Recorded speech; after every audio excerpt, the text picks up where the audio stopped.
Le Deutéronome, chapitre 19. Lorsque l'Éternel ton Dieu aura exterminé les nations dont l'Éternel ton Dieu te donne le pays, lorsque tu les auras chassées et que tu habiteras dans leurs villes et dans leurs maisons, tu sépareras 3 villes au milieu du pays dont l'Éternel ton Dieu te donne la possession. Tu établiras des routes et tu diviseras en 3 parties le territoire du pays que l'Éternel ton Dieu va te donner en héritage. Il en sera ainsi afin que tout meurtrier puisse s'enfuir dans ces villes.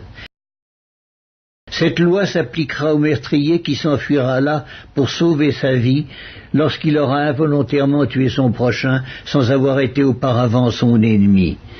Un homme, par exemple, va couper du bois dans la forêt avec un autre homme.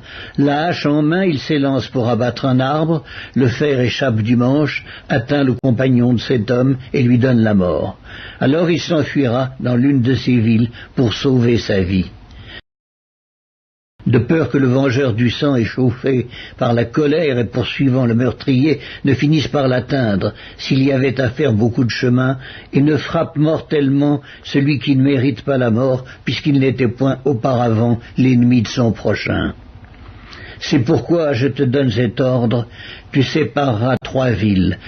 Lorsque l'Éternel ton Dieu aura élargi tes frontières, comme il l'a juré à tes pères, et qu'il t'aura donné tout le pays qu'il a promis à tes pères de te donner, pourvu que tu observes et mettes en pratique tous ces commandements que je te prescris aujourd'hui, en sorte que tu aimes l'Éternel ton Dieu et que tu marches toujours dans ses voies, tu ajouteras encore 3 villes à ces 3-là, afin que le sang innocent ne soit pas répandu au milieu du pays que l'Éternel ton Dieu te donne pour héritage, et que tu ne sois pas coupable de meurtre.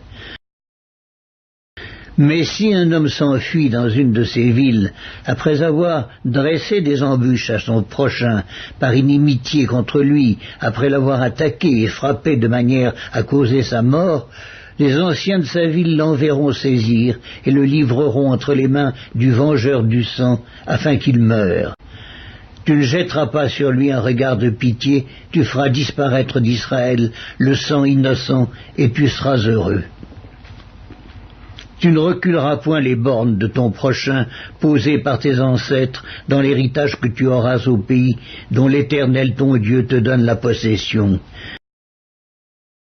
Un seul témoin ne suffira pas contre un homme pour constater un crime ou un péché quel qu'il soit. Un fait ne pourra s'établir que sur la déposition de 2 ou de 3 témoins. Lorsqu'un faux témoin s'élèvera contre quelqu'un pour l'accuser d'un crime, les 2 hommes en contestation comparaîtront devant l'Éternel, devant les sacrificateurs et les juges alors en fonction. Les juges feront avec soin des recherches. Le témoin est-il un faux témoin? A-t-il fait contre son frère une fausse déposition? Alors vous le traiterez comme il avait dessein de traiter son frère. Tu ôteras ainsi le mal du milieu de toi. Les autres entendront et craindront, et l'on ne commettra plus un acte aussi criminel au milieu de toi. Tu ne jetteras aucun regard de pitié, œil pour œil, dent pour dent, main pour main, pied pour pied.